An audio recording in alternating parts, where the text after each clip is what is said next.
menggali topik baru. Seperti ini kita bertanya apa yang ada di hutan itu, apa yang ada di laut itu. Kemudian deskripsi, gambarannya seperti apa sih datanya. Kemudian untuk memberikan data seteliti mungkin ya, serinci mungkin, dengan menggambarkan gejala tertentu terhadap suatu masalah atau keadaan. Kemudian penelitian analitis atau eksplanasi, menjelaskan mengapa sesuatu itu terjadi. Penelitian cukup analisis hubungan sebab akibat, mencakup penelitian cakupannya analisis hubungan sebab akibat antar faktor yang hendaknya dipelajari. Kemudian analisis dapat didasarkan pada hipotesis.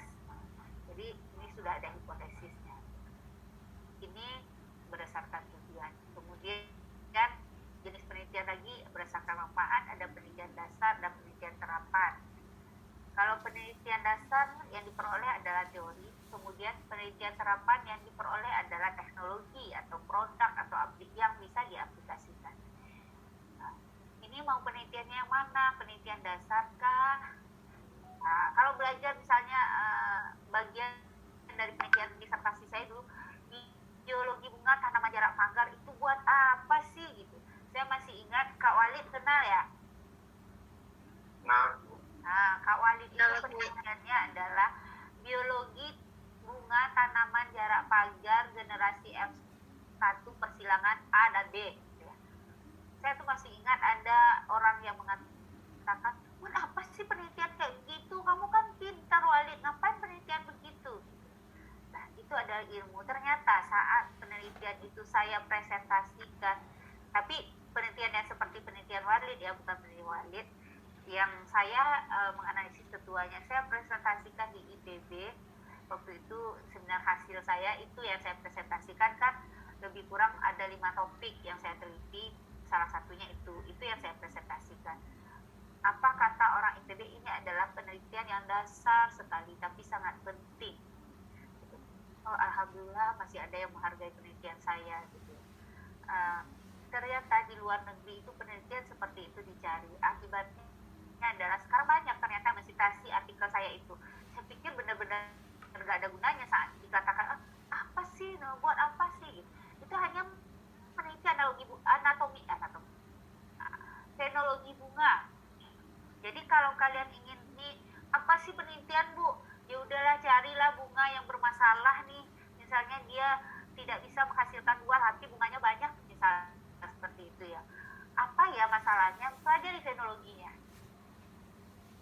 Sehingga ada latar belakang kalian untuk pelajarinya itu. Pelajari fenologinya, apa yang ada di lingkungan kita. Itulah yang kita teliti, fenologi bunga. Mungkin ada barangkali tanaman yang sering berbunga tapi kok saya tuh nggak pernah melihat bijinya, nggak pernah melihat buahnya. Coba analisis fenologi bunga. Kemudian itu adalah penelitian dasar dan penelitian terapan. Berikut ini jenis penelitian ya. Jenis penelitiannya lagi berdasarkan rentang waktu. Rentang waktu ini jadi kelihatan begini ya. Kalau saya selekso nanti saya takut bermasalah nanti. Saya penting banget. Cross seksional, kemudian itu adalah penelitian terhadap ini nggak mesti harus kalian hafal ya, ini hanya untuk kenal saja. Karena untuk tahu juga, untuk nggak terlalu kenal juga nggak apa-apa. Nanti yang harus kalian kenali penelitian kalian. Penelitian terhadap sebagian dari gejala atau populasi pada satu waktu tertentu. Biasanya mudah dan murah nih penelitian ini. Tetapi dapat meliputi perubahan sosial secara luas. Berarti sebagian saja dalam waktu tertentu, sebagian. Kemudian yang longitudinal, penelitian terhadap satu gejala sosial dalam jangka waktu tertentu yang dilakukan lebih dari sekali. Kalau tadi satu waktu tertentu saja, tapi kalau ini lebih dari sekali, berkali-kali diambilnya gitu, lebih dari sekali. Kemudian lebih rumit dan itu juga hasilnya lebih bagus lah. Kemudian ada studi kasus. penekanan terhadap kasus-kasus tertentu saja selama rentang waktu yang terbatas. Kalau kasus tertentu rentang waktunya lama, ya nggak selesai-selesai penelitiannya. Tapi ini kan bisa tadi penelitian itu harus nyambung akumulasi. Nah, dengan adanya akumulasi maka terselesaikanlah semua persoalan secara komprehensif. Kemudian yang longitudinal research ini dia terbagi lagi menjadi ini panel study, time series, kemudian cohort study. Ini kan semuanya kalau nggak salah ini bagusnya dijelaskan oleh Prof. Lili, dia banyak meneliti mengamatkan atas kelompok orang yang sama dalam waktu yang berbeda. Kemudian yang time seriesnya adalah pengumpulan jenis informasi yang sama tentang perubahan gejala. Berarti dari dalam waktu yang berbeda. Berarti dari bisa jadi musim panas, musim hujan atau apa itu bisa seperti itu. Kemudian yang berikutnya pengamatan atas perubahan gejala pada suatu sejumlah responden dalam karakteristik yang sama yang dapat dilihat dari pengalaman hidup yang dimilikinya. Berarti kita lihat untuk masa lalu, tapi kita tanya sekarang, kita amatiskan. Oke. Ada lagi penelitian kualitatif. Kalau kita biasanya apa? Kuantitatif. Ya. Iya, Bu. Kuantitatif kita pada umumnya. Kemudian ada bentuk diagnostik, preskriptif, evaluatif. Ini yang mana penelitian yang untuk mendapatkan keterangan mengenai sebab terjadinya suatu gejala. Sama seperti yang tadi kan sebabnya apa gitu. Kemudian penelitian untuk mendapatkan saran-saran dalam mengatasi masalah. Kan dibaginya modelnya seperti itu, evaluatif. Kemudian penelitian yang dilakukan untuk menilai program-program yang dijalankan. Sebenarnya sama dengan pembagian yang di atas yang pertama tadi. Itu lebih kurang jenis-jenis penelitian. Terus sekarang kita masuk ke dalam langkah-langkah riset. Langkah riset atau penelitian itu pertama, selalu di dalam membuat persoalan mendefinisikan dan merumuskan masalah. Masalahnya apa? Definisikan dulu, rumuskan masalahnya. Definisi ini kita harus baca sebenarnya secara luas, mendeskripsikan masalah. Jadi kalau di Andalas dulu kita tidak rumusan masalah itu apakah, bagaimana, lebih kita deskripsi masalah gitu dulu waktu saya satu. Kemudian melakukan studi kepustakaan, itu langkahnya. Jadi kita harus melakukan, karena masalah-masalah tadi itu harus kita jawab tentulah dengan teknik-teknik atau cara-cara yang benar pengembangannya dengan teori-teori yang benar gitu. Maka kita harus studi pustaka, nggak bisa apa kata kita aja gitu. Maka sering coba cari jurnalnya, artikelnya, saya gabung ya, jadi artikel jurnal, cari dia menggunakan konsentrasi berapa. Ini jadi itu dia melakukannya berapa kali, dia menggunakan apa gitu, itu perlu kita cari. Kalau apa kata kita saja itu ada kemungkinan salah karena kita pengetahuan kita tidak sekomprehensif yang kita merasa seperti itu. Banyak ilmu-ilmu, teknik-teknik yang dipraktekkan orang itu mungkin jauh lebih memudahkan penelitian kita dibandingkan yang lain. Kemudian memformulasikan hipotesis. Jadi hipotesis yang kita buat ini adalah hipotesis penelitian gitu, untuk menjawab masalah tadi secara sementara nih. Nah, maka nanti hipotesis inilah yang akan diuji.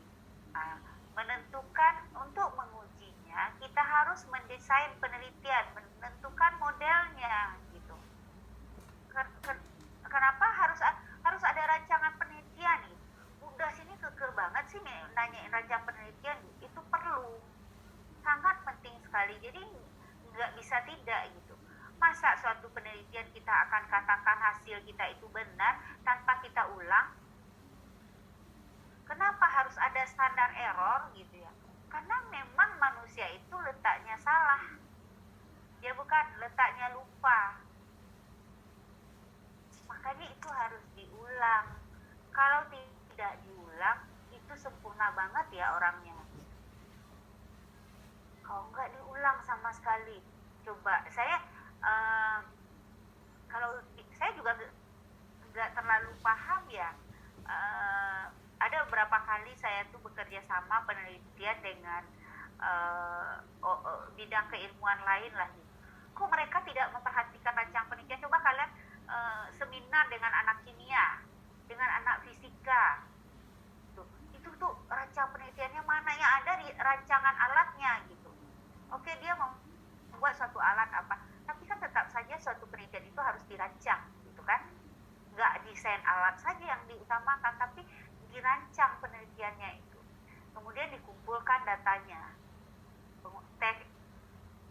Mengumpulkan data itu harus dengan teknik-teknik yang benar. Contoh, kemarin teman kalian mengukur padi pakai meteran kain. Yang ada lah, atau gimana nggak capeknya, taruh lagi ke bawah ke atas gitu.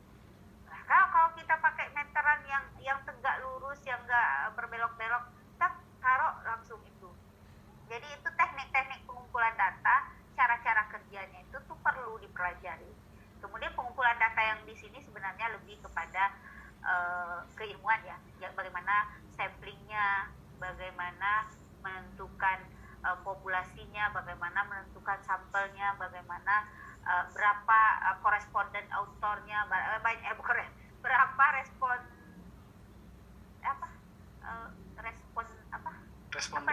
respondennya, sudah tua ya, respondennya gitu kan. Nah itu kemudian mengolah dan menyajikan informasi. Setelah kita dapat data-data, kita harus olah dan sajikan. Itulah tadi yang menarik itu memang gambar dan tabel ya. Tabel bisa diwarna-warnai, gambar ya, tapi gambar bisa diwarna-warni, tabel enggak. Tapi ada data yang harus disampaikan dalam bentuk tabel, lebih dipahami dia dalam bentuk tabel daripada bentuk gambar gitu. Ada data yang harus disampaikan dalam bentuk kalimat, tidak dalam bentuk gambar, tidak dalam bentuk tabel gitu. Itu harus seperti itu. Menganalisis dan menginterpretasikan data ini harus benar, kita menganalisisnya, jangan jelas-jelas data kita itu berbeda nyata gitu, atau tidak berbeda nyata, kita sampaikan lagi ini lebih tinggi dari ini lebih rendah dari ini. Itu kan tadi tidak berbeda nyata. Kenapa ada tidak berbeda nyata itu? Kenapa kita percaya? Karena tadi itu ada letak salah itu pada manusia. Jadi kesalahan standar error itu ada gitu. Oh ini tingkat kepercayaannya 90%, kesalahannya itu ada mungkin 5%. Tapi itu tidak kita percayai lagi, padahal tadi kita mendesain penelitian kita dengan analisis datanya seperti itu. Setelah ada datanya kita nggak percaya gitu. Nah, kemudian kalau memang tidak berbeda nyata, kemudian akan kita interpretasikan gitu. Nah, interpretasikanlah sesuai dengan data tadi, gitu kan? Yang seharusnya dia tuh berbeda tapi tidak berbeda. Apa sih yang menyebabkannya menjadi tidak berbeda? Carilah tuh kemungkinan-kemungkinan yang menyebabkannya itu. Makanya saat penelitian itu jangan lepas untuk mendokumentasikan, jangan lolos satu dokumentasi pun dari kita, jangan lolos satu kejadian pun dari kita gitu. Karena itu ada kemungkinan yang menyebabkan data kita tadi tidak sesuai dengan teori gitu. Kemudian membuat generalisasi dan kesimpulan. Ini sulit, gampang mengatakannya. Kesimpulan itu menjawab tujuan gitu, gampang. Tapi kan parameter pengamatan kita tadi banyak. Lah ini membuat kesimpulan ini butuh pengalaman ya, tidak sulit, tidak gampang, tapi adalah sulit gitu. Kemudian terakhir menulis laporannya, dan ini juga sangat sulit sehingga kita harus belajar TKI. Jadi membuat laporannya itu sulit dan harus belajar TKI. Ini dia roadmap rancangan pemecahan masalah penelitian. Latar belakang, rumusan masalah penelitian. Jadi latar belakangnya rumusan masalah, itu biasanya deskripsi. Kemudian rumusan masalah penelitian. Rumusan masalah yang diambil yang mana? Ini batasan masalahnya. Jadi masalah itu ada batasnya, dibatasi masalahnya. Nah, ini saya temukan di mahasiswa tarbiyah. Mereka ada rumusan masalah, ada batasan masalah, sehingga saat menyampaikan hasil itu mereka nggak melenceng kemana-mana. Saat membahas tidak melenceng kemana-mana. Batasnya sudah di situ. Gitu. Jadi itu ternyata bagus. Kemudian rancangan pemecahan masalah itu tadi desain penelitian, telah perpustakaan, kemudian ada teori, kemudian lahir hipotesis. Setelah kita membaca telah pusaka, teori-teori, lalu lahir hipotesis, kemudian kita ada kerangka pemikiran teoritis modelnya, kemudian baru pengujian secara empiris, ini baru kita penelitian. Oke.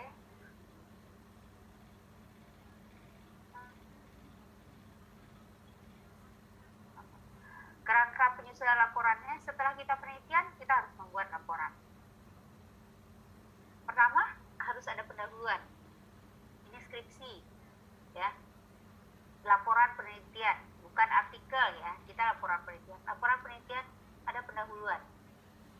Ada tujuan pustaka, ada metode penelitian, ada hasil dan pembahasan yang mungkin ada orang hasil dulu kemudian pisahkan. Jadi pembahasannya belakangan. Kemudian kesimpulan dan saran. Kesimpulan saran. Kemudian daftar pustaka, lampiran. Pendahuluan isinya adalah latar belakang, kerangka berpikir tadi itu di situ tuh letaknya. Tujuan pustaka, hal-hal yang terkait dengan latar belakang tadi. Kenapa yang terkait dengan latar belakang? Nanti, tapi kalian suka membuat yang terkait dengan judul biasanya. Itu tujuan pustaka isinya. Kemudian metode penelitian. Metode penelitian sudah tahu ya, cara, alat dan waktu dan tempat. Kenapa waktu dan tempat itu penting? Itu agar nanti kalau seandainya tiba-tiba kita mengirim ke artikel, saya pernah mengirim artikel ke suatu ini, terus suatu ini dia tanya, dia tidak minta tempatnya, dia minta kondisi iklim saat saya melakukan penelitian. Jadi dia tidak perlu tempatnya, dia perlu kondisi iklimnya saja. Otomatis itu kan menyatakan tempatnya. Dia butuh tanahnya seperti apa. Gitu. Kemudian alat dan bahan ya, itu sedetail mungkin. Jangan sampai di alat dan bahan ada, di cara kerja tidak ada dia ya. Itu jangan sampai seperti itu. Kalau ada dia di alat dan bahan, ada di cara kerja. Kalau ada dia di cara kerja yang digunakan di situ, ada dalam alat dan bahan. Hasil dan pembahasan. Hasil disampaikan, hasil itu ya itu tadi bisa bentuknya alinea, bisa bentuknya gambar, bisa bentuknya tabel, tapi nggak juga. Hasil itu diletakkan saja tabel. Ada loh yang seperti itu masuk ke dalam Alkauniyah, disubmit ke Alkauniyah. Hasil isinya cuma gambar, kemudian gambar 1, gambar 2, itu isinya cuma. Kemudian baru dia bahas, mana ada masuk jurnal terakreditasi seperti itu. Langsung saya reject gitu.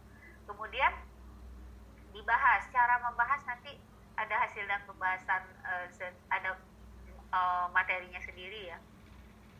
Disinilah muncul apa, mengapa, bagaimana itu di sini. Kemudian dibahas. Kalau dia memang si kita menyatakan dia tingginya itu karena ini gitu. Ini didukung oleh si ini, bahwa memang kata si ini itu menyebabkan dia tinggi gitu. Tapi kalau seandainya nggak ada teori yang seperti itu, cari juga penelitian orang yang sama, bahwa si A juga menemukan ini, dengan diberi A, si B menjadi lebih tinggi. Begitulah, lebih kurang seperti itu. Kesimpulan dan saran. kesimpulan adalah jawaban dari hipotesis. Saran adalah, saran ini adalah kekurangan-kekurangan yang ada dalam penelitian kita itu, atau kelanjutan yang ingin kita lakukan dari penelitian ini. Ini sarannya. Saran ini biasanya yang akan kita kerjakan nanti. Ini adalah kalau biasanya orang mencari artikel tuh, saran ini dia cari, orang cari-cari topik penelitian, saran ini dia cari. Ternyata ini belum terjawab. Ini adalah satu hal yang harus diketahui. Gitu. Kemudian daftar pusaka sesuai dengan aturannya. Kemudian lampiran. Bukan berarti lampiran ini hanya sekedar pemanis belaka ya. Lampiran itu harus dirujuk di dalam badan tulisan, dan dia juga ditulis kalau dia tabel sesuai dengan etikanya, sesuai dengan aturan penulisan tabel. Kalau dia gambar sesuai dengan aturan penulisan gambar. Jadi seperti itu. Ada yang mau ditanyakan?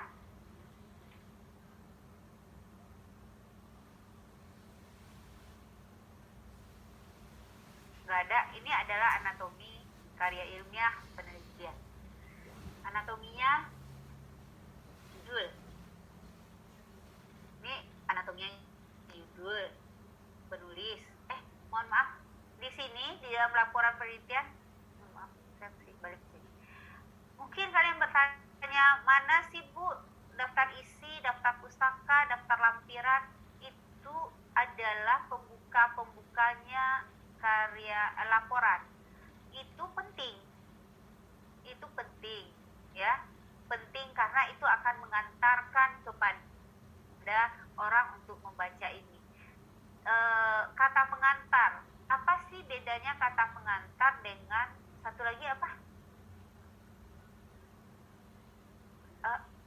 Satu lagi kata pengantar sama ada satu lagi istilahnya saya lupa. Kalau pengantar itu, kata pengantar harusnya bukan penulis kalau nggak salah yang menulis deh. Karena yang mengantarkan itu orang, bukan kita. Coba baca buku, cari buku. Kata pengantar itu biasanya bukan penulisnya yang menulis, tapi orang lain yang ingin mengantarkan. Contoh mungkin saya menulis buku tentang genetika dasar, tapi yang mengantarkan buku saya itu dekan. Jadi kata pengantar itu. Satu lagi kata apa? Coba, kata apa? Prakata ya? Prakata. Kalau prakata itu penulis. Tapi nantilah, jangan kalian robah juga skripsinya ya. Itu harus kita rumuskan dulu oleh para dosen. Tapi sekarang ikuti dulu aja itu yang dapat buat skripsi. Kemudian perlu adanya daftar. Tadi ada kata pengantar, halaman sampul itu perlu karena kalian menulis dalam bentuk laporan, buku laporan. Buku harus ada halaman sampul, harus ada halaman penerbit gitu ya. Harus ada kata pengantar, harus ada lembaran pengesahan, kemudian ada abstrak, ada daftar isi, daftar tabel, daftar gambar, daftar lampiran. Itu semuanya ada ya. Itu harus ada. Kemudian baru masuk anatomi karya ilmiah penelitian. Judul paling atas ini bentuknya adalah artikel judul. Kemudian setelah judul itu biasanya penulis, afiliasi penulis, corresponding author. Afiliasi penulis ini ada aturannya. UIN Syarif Hidayatullah Jakarta itu ditulis dalam bentuk apa? Nggak boleh Universitas Islam Syarif Hidayatullah Jakarta. Kalau nggak salah UIN Syarif Hidayatullah Jakarta. Saat kita tulis, itu kan lengkap Universitas Islam Negeri Syarif Hidayatullah Jakarta, maunya itu. Tapi tidak bisa karena afiliasinya UIN itu adalah UIN Syarif Hidayatullah Jakarta, misal. Maka di Sinta nanti terdeteksi. Tapi saat menulis Universitas Islam Negeri Syarif Hidayatullah Jakarta nggak terdeteksi dia. Gitu. penulis harus nama saya Dasumiati. Saya biasa menulis Dasumiati, ternyata oleh Sinta, bukan Sinta sih, Riset Jet itu ya, dirubah menjadi Dasumiati gitu, karena minimal dua kata ternyata, dua kata gitu. Jadi kalau menulis itu Dasumiati gitu. Corresponding autornya ini sebenarnya yang berhubungan langsung dengan tempat diterbitkan ya, tapi ya bisalah kayak Budas, corresponding autornya Budas, tapi saya mau punya Suliana deh yang ngirim semua gitu. Itu bisa saja, tapi perjanjian antara saya dengan Suliana misalnya. Kemudian abstrak, nanti ada cara menulis abstrak. Kemudian kata kunci. Kata kunci ini kalau pemahaman saya, kata kunci itu tidak yang ada di judul, karena judul itu saat orang mencari, menyebutkan kata di judul kita itu sudah langsung keluar gitu. Kata kunci ini adalah bagian penting dari isi skripsi kita tuh. Misal penelitiannya adalah pemanfaatan eceng gondok dalam mengurangi limbah logam berat Pb. Kata kuncinya logam berat Pb, padahal itu Pb itu sudah ada di dalam judul. Harusnya yang lain, yang hal yang penting dalam isi tadi. Apa kira-kira tuh ya?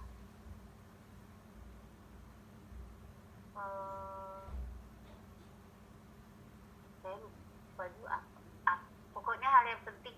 Susah ya mencontohkan kalau bukan ilmu kita tuh. Apa kira-kira tuh hal yang penting dalam penurunan limbah Pb itu? Kata yang penting tapi tidak ada di judul. Bisa jadi absorbansi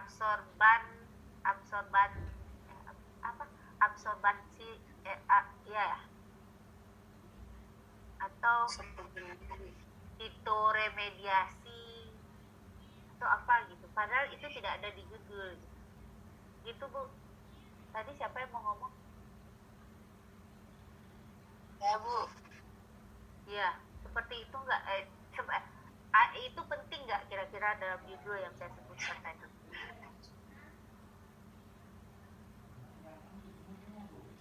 Kata kunci kan Bu.